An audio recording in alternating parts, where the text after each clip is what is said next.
అర్థమైందిగా? ఏంది అమ్మా, గోళీలన్నీ అట్లనే ఉన్నాయి, వేసుకోలేదా అనే? వేసుకోకపోతే నీ ఆరోగ్యం ఏం కావాలి? అరే శంకర్, గోళీలు ఇచ్చిన డాక్టర్ ఏమన్నాడు రా? ఏమన్నాడే?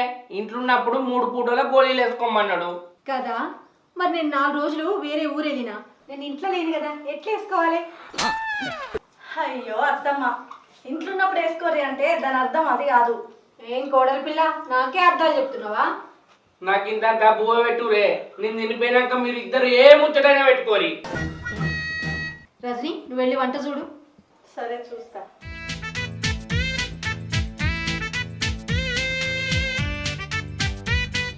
ఏం చేస్తానవే?